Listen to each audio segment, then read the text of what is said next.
Gente, continuando aqui então, é... bom, então continuando aí a psicologia cognitiva, não é? Então a gente falou que enquanto a psicologia comportamental, a ênfase é no comportamento e a educação, né, como um elemento de modificação do comportamento do indivíduo, a psicologia cognitiva está preocupada, né, com compreensão, com transformação, com armazenamento, com utilização dos conteúdos aprendidos e tal. Bom, veja bem, é, existem nas sociedades, isso aí a psicologia não está questionando, digamos assim, né, a psicologia da educação, ela não está questionando no caso da corrente cognitiva, ela não está questionando que há regras na sociedade que você deve seguir, né? Porque a comportamental é muito clara, a educação vai te ensinar as regras para você viver em sociedade. Agora, no caso aqui da psicologia cognitiva, eles não estão negando é, que essas regras existem. Só que o que eles dizem é que as regras que você vai seguir, as regras de conduta, as regras de comportamento, elas não são universais. E também é que elas variam, né? Já que eles falam de cognitivo, quer dizer, de conhecimento, essas regras elas variam de acordo com o nível mental dos indivíduos, tá certo? Bom, outra coisa, né, o conhecimento, né, o cognitivo é uma construção permanente, ou seja, não tem um momento que você para, agora eu aprendi tudo. Não, quer dizer, né, o conhecimento é uma construção infinita, indeterminada, que você vai aprender as coisas até o dia que você morrer. Bom, existem estágios, né? Você vai seguindo, subindo degraus, né? Cada uma hora você ocupa um degrau. E essa, entendendo o degrau aí, tecnicamente falando, né? Os estágios do aprendizado, é, cada vez que você consegue passar de um estágio para outro, significa necessariamente que você, ao passar para o próximo, você desenvolveu novas estruturas cognitivas. O que é uma estrutura cognitiva? É uma estrutura de conhecimento.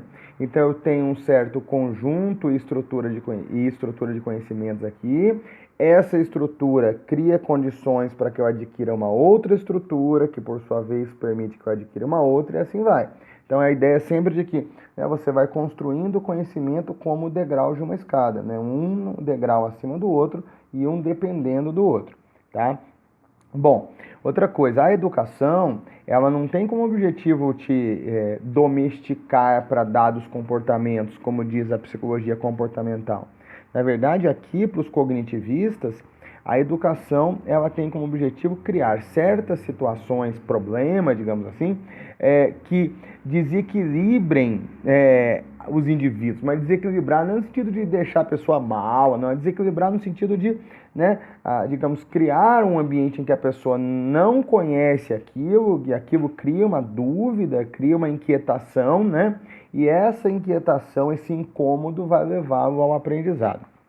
Outra coisa, o aprendizado, você tem que partir sempre, digamos, do mais concreto, para aquilo que a pessoa consegue ver, para as coisas mais abstratas, né? Então, assim, o ideal, inclusive, o Piaget vai ser um cara que vai dizer muito isso. O Piaget vai dizer, né, eu preciso valorizar muito a questão da observação, né? Assim, observar o meio é importante. Então, antes de falar isso, vamos desenvolver uma teoria sobre o que é uma casa. Vamos observar a casa primeiro, né? Então, partir do concreto, do observável, para o abstrato, tá? Que são aquelas definições conceituais, teóricas e tudo mais. E assim, do mais simples para o mais complexo. Uma coisa óbvia, né? Entre professor e aluno não há exatamente uma relação de hierarquia, de dominação, como há na teoria comportamental, mas sim se entende que apesar do professor ser o orientador, né, o mediador do processo de aprendizagem, você tem aí entre os dois uma relação de cooperação. O professor coopera com o aluno e o aluno com o professor, e a aprendizagem se dá nas duas vias. Eu aprendo com o aluno e o aluno aprende comigo. Tranquilo? Bom, o que mais? A questão da aprendizagem significativa. Bom, o importante é que eu aprenda o que é importante. Aí você diz, isso aí você está sendo maluco, você está doido, Thiago? Você está repetindo óbvio. Mas é um pouco isso mesmo, né? Quer dizer, o que os cognitivistas vão dizer é que você só consegue aprender bem quando aquilo que você aprende é significativo, e é significativo porque tem relação com algo que você já conhece. Então, assim, você consegue identificar uma relação, portanto, uma importância para aquilo, né? O conhecimento pelo conhecimento, a informação pela informação, isso não vai ser significativo e você vai ter dificuldades para memorizar ou conhecer aquilo lá, tá? Então, essa relação, né, com o concreto, com o concreto ou com aquilo que você já sabe é extremamente importante, tá? Senão realmente não se torna significativo. E assim, os novos conceitos que você vai aprender, né, no caso dos professores que você vai ensinar, tem que partir de conceitos pré-existentes, porque a partir deles é que eu construo os novos. É exatamente aquela ideia de cada coisa vai se organizando na estrutura do conhecimento a partir de uma base anterior, tá? E esses, digamos, conceitos pré-existentes, eles vão até chamar que são os pontos de ancoragem. O que é a ancoragem? São os pontos, digamos, básicos, né? São as bases pelas quais eu vou levantar o edifício do conhecimento, tá? Bom, o que mais que seria legal a gente falar aqui? Seria importante falar da questão, sim, pensar em alguns pensadores, tá? É claro que aqui eu estou sintetizando, se vocês observarem nos slides e reassistirem a teleaula, óbvio que há uma série de outras informações sobre eles, mas assim, vou tentar falar alguma coisa sobre dois pensadores da linha cognitivista, que não são necessariamente os únicos, que são o Brunner e o Piaget, que é o mais conhecido. Bom, o Brunner vai dizer muito isso, né? Que o aprender é exatamente descobrir relações entre fatos, tá? Então, assim, você consegue perceber uma relação de uma coisa com outra, e isso é o aprendizado. Porque, assim, as coisas já estão lá, né? Assim, digamos, você tem hoje, né, no Brasil, você tem uma crise econômica e uma crise política, são informações que estão dadas aí, né? Se você consegue, então, relacionar as duas coisas, você está aprendendo melhor, né? Você está conhecendo melhor, compreendendo melhor aquilo, né? Enfim, essa crise como um todo. E outra coisa, eles não têm problema com erro, né? Se você olhar na linha comportamental, o erro não pode acontecer, porque exatamente você está querendo doutrinar a pessoa para dados comportamentos. Então aqui, o erro, ele é assim, existe, claro, né? E o erro é um momento de aprendizado. Se você erra, quer dizer que o caminho que você está seguindo para o aprendizado está errado. Então o professor vai mostrar, você errou aqui, você não vai ser punido por isso. Mas olha, perceba que esse não é o melhor caminho, tem outro caminho melhor para você aprender e tudo mais. E claro, o grande expoente aí, mais conhecido, tal, da linha cognitiva, que é o Jean Piaget, né? Que na verdade vai desenvolver o que a gente chama de epistemologia genética.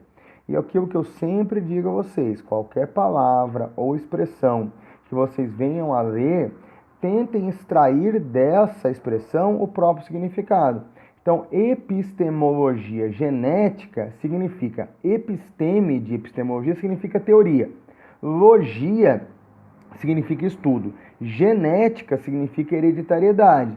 Então, a ideia do Piaget, dentro dessa epistemologia genética, é desenvolver uma teoria de estudo, né? Enfim, isso que é epistemologia, é estudar uma teoria em relação ao aprendizado com base em elementos biológicos, né? Com elementos genéticos. Tanto é que vocês vão ver que o que ele pensa sempre tem a ver, né, com a questão cognitiva relacionada ao desenvolvimento biológico do indivíduo, tá? Tanto é que ele vai dividir lá os estágios de aprendizagem de acordo com as faixas de idade, porque para ele cada idade você tem uma determinada estrutura cognitiva e cerebral que te permite determinados aprendizados, né?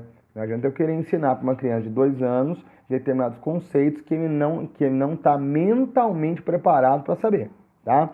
Bom, o Jean Piaget, naturalmente, ele é um cara da ideia do construtivismo, do interacionismo, quer dizer, construtivismo é a ideia da construção da casa, né?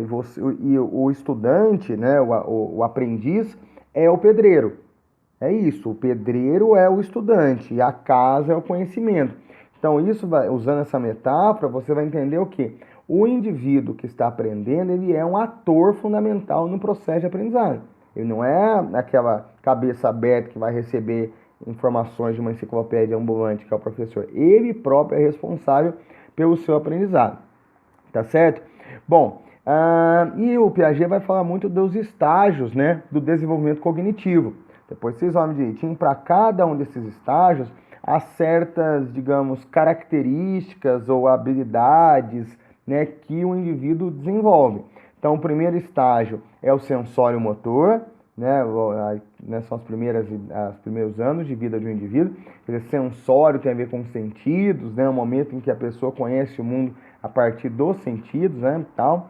Num segundo momento, que ele chama de pré-operatório, depois um terceiro momento, que é o operatório concreto, e depois um quarto momento, que seria o estágio mais aprimorado da cognição do indivíduo, que é o operatório formal.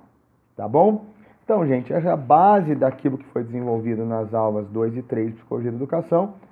Estão presentes aí, esses tópicos estão presentes nesse vídeo, né, e no vídeo anterior. Tá bom? Um abraço, bom estudo para vocês.